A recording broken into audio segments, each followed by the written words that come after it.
السلام علیکم ورحمۃ اللہ وبرکاتہ۔ وعلیکم السلام ورحمۃ اللہ وبرکاتہ۔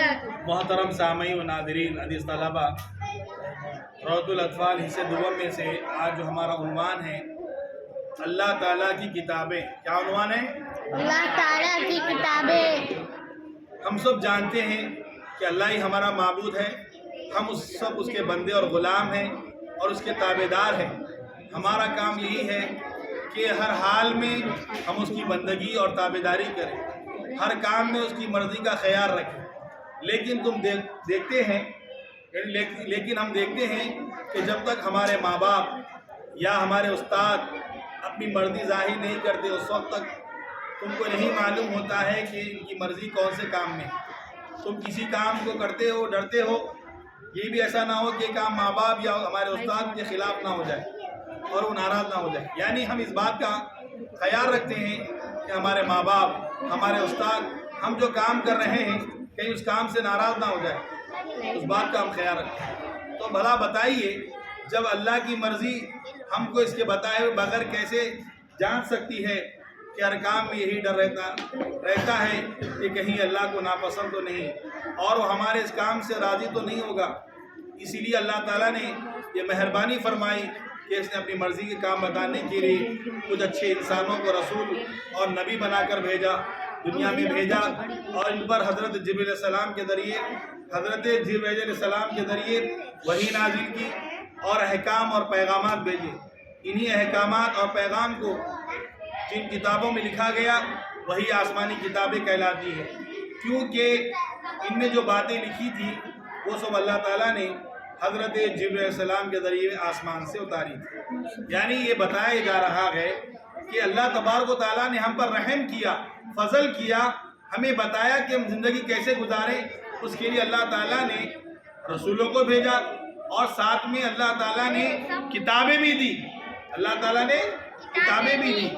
اور جب تک رسول اور نبی دنیا میں رہتے تھے لوگ ان کی باتوں پر عمل کرتے تھے۔ اب وہ جب دنیا سے گزر گئے تو آہستہ آہستہ لوگ ان کی باتوں کو بھی بھول گئے، اللہ کی کتابوں کو پڑھنا چھوڑ دیا، جس کے نتیجے میں نیکی دب جاتی اور برائی کا کام زیادہ ہونے لگتی۔ یعنی جیسے نبی دنیا سے چلے گئے تو کچھ لوگ دنیا کے اندر وہ برے کاموں کو شروع کر دیے اور کتابیں پڑھنا بھی چھوڑ دیے۔ بعض شریر اور نالائق لوگ اللہ کی کتابوں میں کاٹ چھاٹ شروع کر دی، اللہ کے حکم کو مٹاتے رہے اور اسی جگہ اپنی مرضی کے مطابق کوئی حکم لگاتے رہے۔ جب انہوں نے ایسی حرکتیں کی، اللہ کی بھیجی ہوئی اصلی کتاب نہیں ملی تو لوگ زیادہ برے کام کرنے لگے۔ جب برائی بڑھ جاتی ہے اور گناہ کے کام زیادہ ہونے لگتے ہیں پھر اللہ تعالیٰ نے دوسرا رسول اور دوسری کتاب بھیجتا ہے۔ یعنی جب قوم کے لوگ اللہ کی بتائی باتوں پر، اللہ کی بتائی کتاب کو نہیں مانتے ہیں یا اس کتابوں میں رد و بدل کر دیتے ہیں تو اللہ تعالیٰ دوبارہ رسول کو اور کتاب کو بھیجتا ہے۔ جب وہ برائی بڑھ جاتی ہے اور گناہ کے کام زیادہ ہونے لگتے ہیں تو پھر اللہ تعالیٰ دوسرے رسول اور دوسری کتاب کو بھیجتا ہے۔ یہ سلسلہ اسی طرح جاری رہا۔ سب سے آخر میں ہمارے رسول صلی اللہ علیہ وسلم آئے اور آخری کتاب قرآن مجید آپ صلی اللہ علیہ وسلم کو ملی۔ اللہ کی بھیجی ہوئی کتابیں کتنی ہیں یہ تو اللہ تعالیٰ ہی کو معلوم ہے۔ ہاں، ان میں سے 4 کتابیں مشہور ہیں، ان کا کچھ حال تم کو ہم بتا رہے ہیں۔ نمبر 1 تورات، جو حضرت موسیٰ علیہ السلام پر عبرانی زبان میں نازل کی گئی۔ نمبر 2 حضرت موسیٰ علیہ السلام جو قوم کے نبی تھے، اس کو یہود اور یہودی کہتے ہیں۔ یہود نے اس کتاب میں رد و بدل کر ڈالا، بلکہ اس وقت جو تورات موجود تھی وہ حضرت موسیٰ علیہ السلام کی وفات کے 300 برس کے بعد لکھی گئی تھی۔ نمبر 2 زبور، حضرت داؤد علیہ السلام پر سریانی زبان میں نازل کی گئی۔ اس کتاب میں بھی ان کی قوم کے لوگوں کی کمی بیشی کر دی گئی۔ نمبر 3 انجیل، جو حضرت عیسیٰ علیہ السلام پر عبرانی زبان میں نازل کی گئی۔ حضرت عیسیٰ علیہ السلام جس قوم کے نبی تھے انہیں عیسائی کہتے ہیں۔ عیسائیوں نے بھی حضرت عیسیٰ علیہ السلام کے آسمان پر زندہ اٹھائے جانے کے بعد اس میں بھی تبدیلی کر ڈالی۔ اصل انجیل اب دنیا میں کہیں پر موجود نہیں ہے۔ نمبر 4 قرآن مجید، جو ہمارے پیغمبر حضرت محمد مصطفیٰ صلی اللہ علیہ وسلم عربی زبان میں نازل کی گئی۔ قرآن مجید کے نازل ہونے سے وہ کتابیں ان کی شریعت منسوخ ہو گئی، اور قرآن مجید سب سے آخری کتاب ہے، اس کے احکام قیامت تک جاری رہیں گے۔ یہ ہر قسم کے رد و بدل تحریف سے محفوظ ہے اور قیامت تک محفوظ رہیں گے۔ آسمانی کتابوں میں سب سے افضل قرآن مجید ہے، یعنی اس میں ثواب اور اس کا فائدہ مند ہونا سب سے زیادہ ثابت ہے۔ ان کی چند فضیلتیں یہ ہیں، اس کے ایک ایک حرف پر، ایک ایک لفظ پر، حتیٰ کہ زبر اور زیر یا پیش یا شوشے تک ہر قسم کی کمی پیشتی سے قیامت تک محفوظ ہے۔ اِنَّا نَحْنُ نَزَّلْنَا الذِّكْرَ وَإِنَّا لَهُ لَحَافِظُونَ۔ اس کی چھوٹی سورت کی مثل میں بھی کوئی مثل نہیں بنا سکتا۔ اس نے پہلی سب کتابوں اور شریعتوں کے بہت سے احکام منسوخ کر دیے گئے۔